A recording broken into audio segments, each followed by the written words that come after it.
নমস্কার বন্ধুরা, কেমন আছো সবাই? আশা করি সবাই ভালো আছো। তো আমিও ভালো আছি। তো আজকে আমি তোমাদেরকে এই যে লাউ পাতা বাটার রেসিপি করে দেখাবো। দুর্দান্ত স্বাদের লাউ পাতা বাটার রেসিপি। তো আমি কিভাবে করি সেটাই তোমাদের সাথে শেয়ার করব। তোমরা হয়তো সবাই ভালো পারো, কিন্তু আমি কোন পদ্ধতিতে করি সেটাই আজকে তোমাদেরকে দেখাবো। তো বন্ধুরা দেখো, একদম মানে কচি কচি লাউ পাতা আমার আমি আমাদের বাড়ির পিছনের বাগান থেকে তুলে এনেছি। একদম কচি কচি লাউ পাতা, সেগুলো ভালো করে বেছে পরিষ্কার করে নিলাম। নিয়ে সেই লাউ পাতাগুলোকে একটু জলের মধ্যে ডুবিয়ে রাখলাম। তো দেখো বন্ধুরা, লাউ পাতা বেশ 15-20টা মতো লাউ পাতা ছিল, ছোটো ছোটো মতো।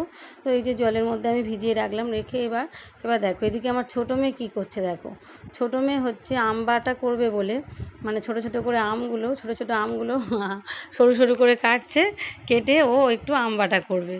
তো আম মাখা খাবে বেটে, আর একটুখানি লবণ আর শুকনো লঙ্কার গুঁড়ো মিশিয়ে খাবে বলে ওই করছে।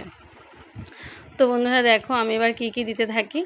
তো এই যে কালো জিরে প্রথমে দিলাম, কালো জিরে তেলের মধ্যে দিয়ে দিলাম। তো তোমরা চাইলে বন্ধুরা এটা দুরকম পদ্ধতিতেও করা যায়। এটা প্রথমে লাউ পাতাগুলো ধুয়ে পরিষ্কার করে ধুয়ে নিয়ে মিক্সিতে বেটে নিয়ে তারপর তেলের উপর এগুলো দিয়ে করা যায়, কিন্তু আমি সেটা আগেই করে দিয়েছি। কারণ হচ্ছে আমি লঙ্কাটা হাত দিয়ে মাখাবো না বলেই আমি এগুলো আগেই করে নিয়েছি। তেলের উপরে এই যে কয়েক টুকরো কাঁচা লঙ্কা দিলাম, 2টো কাঁচা লঙ্কা দিলাম। আর এটা খুব ভালো করে আমি ধুয়ে নিয়েছি, পরিষ্কার করে নিয়েছি, 2-3বার করে ধুয়ে নিয়েছি আমি পাতাগুলোকে। আর এই যে এদিকে দেখো, শুকনো লঙ্কা ফোড়ন দিলাম, কালো জিরে দিলাম, আর পেঁয়াজ কয়েক টুকরো দিলাম, আর কাঁচা লঙ্কা 2টো বড় বড় সাইজে দিলাম। দিয়ে ভালো করে, আর রসুন কয়েক টুকরো রসুন দিলাম, এই 4-5 টুকরো মতো রসুন, আর একটু আদার টুকরো দিলাম। দিয়ে খুব ভালো করে এইগুলোকে আমি ভাজা ভাজা মতো করে নিলাম। নিয়ে এইবার আমি এই যে লাউ পাতা যেগুলো আমি পরিষ্কার করে ধুয়ে রেখেছি, সেই লাউ পাতাগুলোকে একটু কুচি করে নিয়েছিলাম, সেইগুলোকে আমি এর মধ্যে দিয়ে দিলাম। দিয়ে আমি এটাকে সেদ্ধ করে নেব। তোমরা চাইলে সেদ্ধ করার আগেই এটা মিক্সিতে একটু সামান্য জল দিয়ে বেটে নিয়ে তারপর কড়াইয়ের মধ্যে এইগুলো ফোড়নগুলো দিয়ে তারপর এটা করে নিতে পারো, কিন্তু আমি সেইভাবে করিনি, আমি একটু অন্যভাবে করেছি। এটা খেতে কিন্তু আমার বেশি সুন্দর লাগে। তো আমি একটু লবণ দিয়ে দিলাম এর মধ্যে, লবণ দিয়ে এবার ভালো করে ভাজতে ভাজতে দেখো বন্ধুরা কতটা জল মতো একটু উঠে গিয়েছে। এই জলটা কিন্তু আমি ফেলবো না, মিক্সির সাথে একেবারেই মিক্সিতে জলটা দিয়ে দেবো, দিয়ে একেবারেই বেটে নেব। তো একটু ঢাকা দিয়েছিলাম, সামান্য ঢাকা দিয়েছিলাম। তো বন্ধুরা দেখো, এই যে আমার লাউ পাতাগুলো কিন্তু সেদ্ধ হয়ে গিয়েছে পুরো। এই লাউ পাতা সিদ্ধটা এবার আমি ঢেলে নেব, নিয়ে এটাকে কিন্তু আমি একটু ঠান্ডা করে নেব। কারণ ঠান্ডা করে না নিয়ে মিক্সিতে দেওয়া যাবে না। তো একটু ঠান্ডা করে নিয়ে তারপর আমি মিক্সিতে দেবো। দেখো বন্ধুরা অনেকটা ঠান্ডা হয়ে গিয়েছে। এবার আমি মিক্সির মধ্যে এগুলো দিয়ে দিলাম। তো এর মধ্যে কাঁচা লঙ্কা ছিল, শুকনো লঙ্কা আমি কিন্তু একটাই দিয়েছি, যেহেতু শুকনো লঙ্কা বেশি খাওয়া ভালো নয়, তো সেই জন্য আমি একটাই দিয়েছি।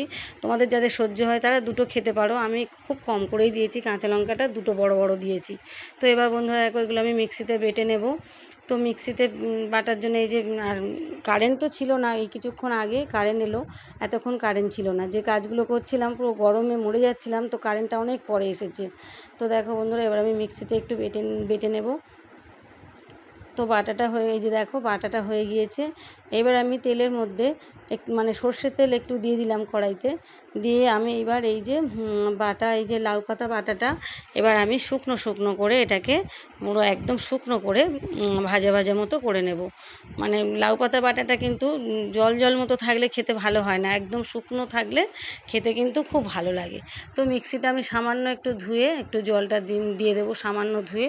সেই জলটাকে কিন্তু আমি পুরো একদম যখন আমি লাউ পাতা বাটাটা ভাজবো তখন কিন্তু একদম জলটাকে মেরে দেবো, দিয়ে একদম শুকনো করে একদম টাইট করে কিন্তু এটা আমি করব। তো দেখো বন্ধুরা কত সুন্দর করে আমি এটাকে নাড়ছি, অনেকক্ষণ ধরে নাড়তে নাড়তে দেখো বন্ধুরা এটা একদম সুন্দর মতো শুকনো হয়ে যাবে। তারপরে যখন আমি এটাকে নামাবো একটু সর্ষের তেল দিয়ে আমি এর উপর দিয়ে নামিয়ে নেব। তো বন্ধুরা দেখো, এই রান্নাটা এত সুন্দর খেতে লাগে, আমি ভীষণ ভীষণ ভালোবাসি এই লাউ পাতা বাটাটা, ভীষণ ভালোবাসি।